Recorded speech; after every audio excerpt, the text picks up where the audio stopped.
Di Scary Movie 3 kali ini, filmnya tuh bercerita tentang teror sebuah video. Anjing, kenapa ya film-film gue belakangan ini tuh ngebahas tentang video mulu gitu kan? Tapi bukan video yang itu. Ini tentang teror sebuah video misterius yang dapat mengancam nyawa para penduduk di Amerika. Sebenarnya apa sih isi dari video itu? Dan siapa pelaku yang ada di video itu cuy? Jadi tonton sampai habis ya. Ya cuy, seluruh alur cerita film Scary Movie yang ketiga. Alkisah pada suatu malam di sebuah rumah terdapat dua remaja yang cantik dan sangat menggemaskan. Yang satu bernama Katie dan yang membawa semangka ini bernama Becca. Kalau dilihat dari seragamnya sih mereka ini masih SMA ya cuy. Seperti para betina pada umumnya, mereka pun bermain perang bantal dengan sangat serius. Sampai-sampai si Becca pun menarik dalemannya si Katie yang berwarna pink. Lalu tiba-tiba telepon rumahnya pun berbunyi. Mereka berdua pun langsung jadi parno. Kan biasanya telepon malam-malam itu dari seorang pembunuh gitu kan. Ternyata pas diangkat itu tuh telepon dari ibunya Becca. Yah, kirain. Tapi tiba-tiba lampu rumahnya pun langsung mati dan Becca pun terkaget-kaget. Saat dia kembali ke kamar, dia pun menemukan Katie udah terbujur kaku dan mukanya tuh jadi ancur-ancuran. Yang gobloknya sama si Becca nih masih sempet-sempetnya ditanya dong, "Katie, kamu nggak apa-apa?" Bangsat. Antara panik sama tolol tuh beda tipis ya. Becca pun semakin kaget karena di TV rumahnya tuh tiba-tiba muncul lingkaran. Lalu keluarlah sesosok wanita jelek yang langsung menyerang Becca. Kameranya pun langsung menyorot semangkanya Becca. Lalu film pun dimulai. Cerita pun pindah ke sebuah rumah kecil di sebuah pedesaan di Amerika. Tinggallah seorang laki-laki linglung yang bernama George Logan dan Tom Logan. Kalau dilihat dari namanya sih mereka ini abang adik gitu kan. Lalu mereka pun berlari ke arah ladang jagung, di mana mereka mendengar suara teriakan seorang bocil. Tom pun tidak pedulilah kepala dan bijinya tuh tersandung pohon-pohon jagung. Untungnya bocil ini masih bisa diselamatkan. Mereka pun semakin panik karena ladang jagungnya mereka nih tiba-tiba diratakan. Dan muncullah sebuah pesan misterius di ladang jagung mereka cuy. Hal ini menjadi viral dan masuk ke berita, di mana yang menjadi pembawa beritanya adalah perempuan favorit kita semua, yaitu Cindy. Ya, Cindy sekarang sudah lulus dari kampus dan menjadi seorang pembawa berita. Cindy pun sadar bahwa ladang jagung itu adalah sebuah tanda bahaya. Oleh karena itu, Cindy meminta kepada bosnya untuk dia nih bisa diberikan melakukan investigasi lebih lanjut. Namun, bosnya Cindy lebih tertarik dengan liputan tentang semangka yang bulat. Cindy pun akhirnya kesel dan langsung deh dia membuka bajunya untuk memperlihatkan bentuk semangkanya yang sangat simetris dan berbentuk lingkaran. Seisi kantor pun auto melotot melihat semangkanya Cindy yang bulat dan sangat sempurna. Di sisi lain, Sheriff pun mendatangi rumahnya Tom untuk mencari keterangan lebih lanjut mengenai kejadian ini. Kalau gue rasa sebaiknya Sheriff nggak usah ngurusin Tom. Kenapa? Karena ngurusin kepalanya aja udah ribet gitu kan, masuk ke mobilnya aja susah. Aduh. Di tengah kepanikan ini, tiba-tiba si George izin pamit pergi dari rumah untuk mengejar mimpinya menjadi seorang rapper. Tentu si Tom sebagai abang yang baik mencegah adeknya karena Tom merasa carilah pekerjaan yang lebih baik daripada menjadi rapper. Namun, namanya juga anak muda, George pun tidak peduli dan tetap aja gitu naik bus dan sampailah dia terkena azab. Sepulang kerja, Cindy pun menjemput keponakannya yang bernama Cody. Di tempat penitipan anak, ternyata teman kuliahnya Cindy, yaitu si Brenda, bekerja di sana cuy. Mereka pun berpelukan layaknya para betina kalau ketemu temennya. Cindy pun curhat lah, semenjak lulus kuliah, Cindy ini udah gak punya pacar lagi. Jadi Cindy pun merasa kesepian. Tiba-tiba, nongollah si George yang ternyata juga menjemput keponakannya. Cindy pun langsung anget melihat gayanya George yang layaknya seorang superstar. Cindy pun akhirnya berkenalan dengan George. Bahkan si George pun mengajak Cindy dan Brenda untuk datang ke konsernya. Ya, Cindy pun yang emang lagi anget, cuma senyum-senyum enak gitu kan. Cody sendiri ternyata adalah seorang anak IndiHome. Dia pun bercerita kalau Cindy ini tuh lagi diikutin sama sesosok wanita hitam yang ingin membunuh dirinya. Cindy pun langsung jadi parno dong. Sampai-sampai dia pun kelupaan membawa si Cody. Akhirnya Cindy pun menarik mundur mobilnya sampai menabrak si Cody. Geblek. Pas di rumah, si Cody pun banyak menghabiskan waktu menggambar sesuatu yang sangat misterius. Hal ini pun membuat Cindy semakin parno. Karena Cindy mau datang ke acaranya George, Cindy pun meminta seorang pendeta untuk menemani Cody di rumah. Cindy dan Brenda pun datang ke acara konsernya George. Konsep acaranya sih seperti battle rap underground gitu ya. Ditambah menarik, mereka ini make juri semakin membuat acaranya menjadi kompetitif. Namun, karena si juri ini menjelek-jelekan peserta, juri pun langsung dijeder dan dikirim ke lobi. Gokil.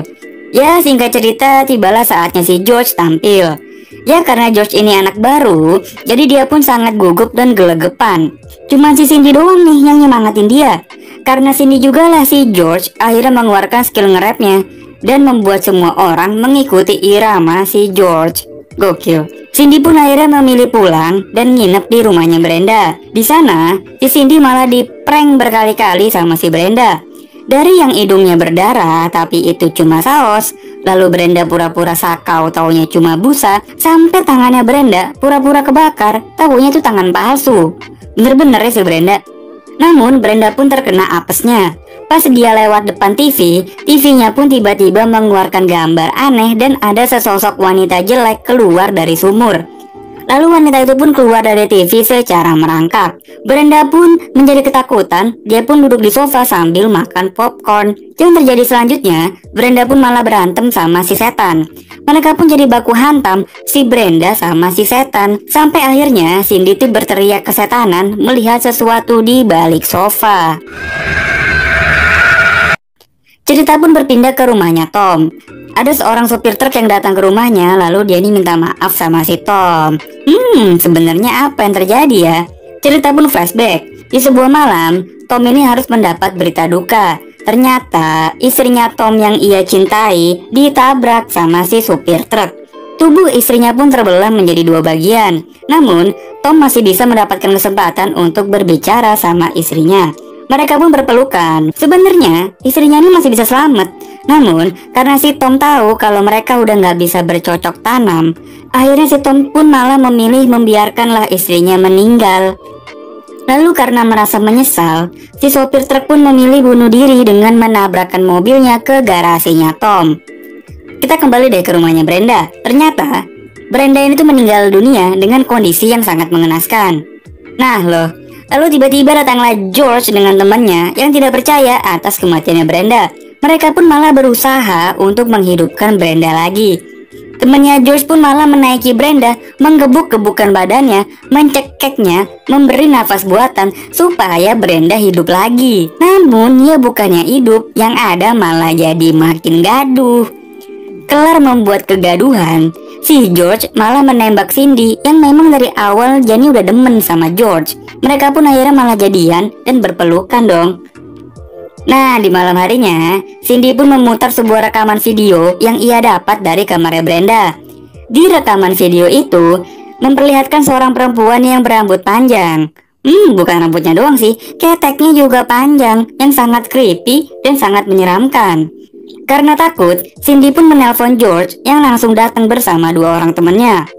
George pun yang gemes langsung bermain sama Cody. George pun bermain dengan Cody dengan penuh rasa sayang, lalu memperlakukan Cody dengan sangat-sangat lembut. Cindy pun akhirnya memilih datang ke sebuah paranormal. Kok sebuah sih? Seorang paranormal untuk mencari jalan keluar.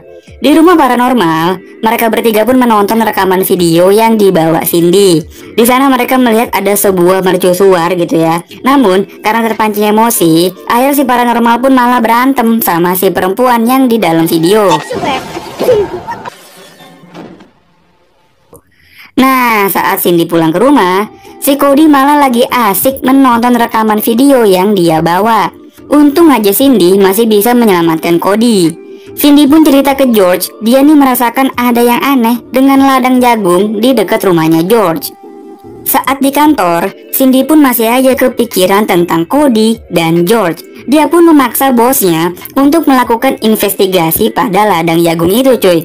Namun, bosnya ini tetap kekeh nggak mau menanyakan hal itu. Bosnya Cindy malah lebih tertarik dengan berita dari bintang bokep. Anjing, ini si Cindy kerja di TV apaan sih?